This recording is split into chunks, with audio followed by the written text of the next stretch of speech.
হ্যাঁ মামুন ভাই। হ্যাঁ ওই যে শুভক দিতে বলেন তো একটু শুভকে। হ্যাঁ আচ্ছা খায় খায় লোলা খায়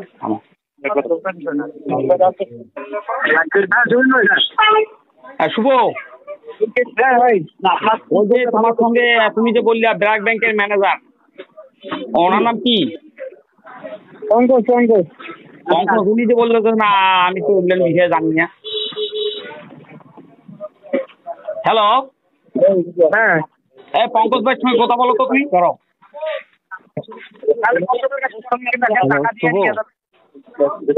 হ্যালো হ্যাঁ শুভ। আচ্ছা হ্যাঁ হ্যাঁ আমি পঙ্কজ বলছি। হ্যাঁ বলো। আচ্ছা কি ভাই, আমি তুমি যে মানে এইসব নিয়ে কথা বলছো, আমি নাকি আইজিবি মানে কি বিপ্লব কুমার, ওনাকে নাকি আমি বলে ইয়ে করছি। তুমি আমার সাথে ছিলে। কোথায় ছিলাম? তুমি আমাদের সাথে ছিলে কাজে। মানে কি বিষয়ের জন্য তোমার সাথে ছিলাম? যে কোনো কাজের বিষয়ে ধরো যে লোক পারাপার হওয়াতে তুমি আমাদের সাথে ছিলে। আমি কোনোদিন তোমাকে দেখছি? অস্বীকার গেলে তো হবে না ভাই। না তুমি এখন নিতের ওয়াইফকে পার করানোর জন্য এখানে নিয়ে আসিয়ে এখন নাটক শুরু করলা। নিতের ওয়াইফকে পার করানোর জন্য এখন এখানে নাটক শুরু করলা। না না ভাই, আপনি ভারলে তো হবে না, বুঝলেন নাই? আপনি তো করছেন কাজগুলো। আচ্ছা শুভ শুভ, হ্যাঁ আমি গোয়েন্দা বিভাগের অফিসার। আচ্ছা তোমাদের সাথে বড় আগত দেওয়াল ওইটাই টের পাবে এখন ভাই, সমস্যা নেই। তোমাদের সাথে এই শোনো, তোমাদের সাথে কত টাকা দেন দরবার হয়েছে টোটাল? 1.5 লাখ টাকা। 1.5 লাখ। 1.5 লাখ। জি।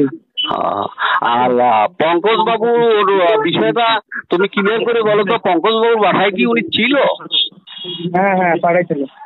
না, পঙ্কজ বাবুর বাসায় কি উনি ছিল? এই ডিআইজি ছিল? পঙ্কজ, হ্যাঁ পঙ্কজের বাসায় ছিল। কয়দিন ছিল? ওনার বাসায় 1 ঘন্টা ছিল। 1 ঘন্টা।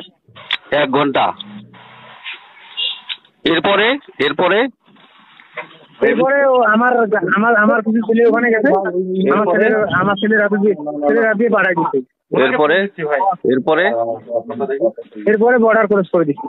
আমি ওনাকে ফোন দিতে দেখেন, আমি বর্ডার যে করাইলো, এটা কি পঙ্কজ বাবু গেছিল? পঙ্কজ বাবুর বাসায় ছিল, পঙ্কজ বাবু রিসিভ করছে।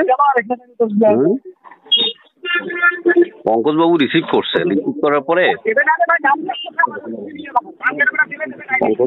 করার পরে ভাই ফোনগুলো রাখেন। হ্যাঁ, পঙ্কজ বাবু রিসিভ করার পরে তোমরা পঙ্কজ বাবুর বাসা থেকে কোথায় নিয়ে গেলা?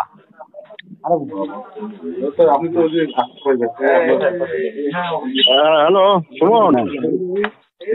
হ্যালো জি জি সুমন। জি সুমন। হ্যালো জি ভাই। হ্যাঁ ওটা হচ্ছে এখন ওই সাংবাদিককে ডাকা হইলো। সাংবাদিক লাইভে স্টেটমেন্ট দিবে।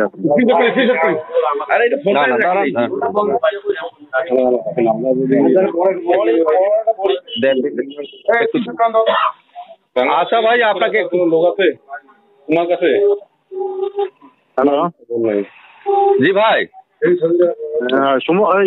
ওই সাংবাদিক সংবাদ সম্মেলন কখন হবে?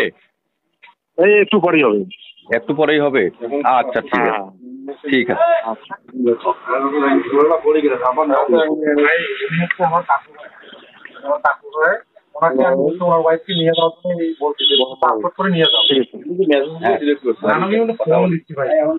হ্যালো। হ্যাঁ সুমন। জি ভাই। এই যে সাংবাদিক সম্মেলন হবে। ওই যে পঙ্কজ দাদা তো অস্বীকার করতেছে যে না আমি তো পাঠাইনি।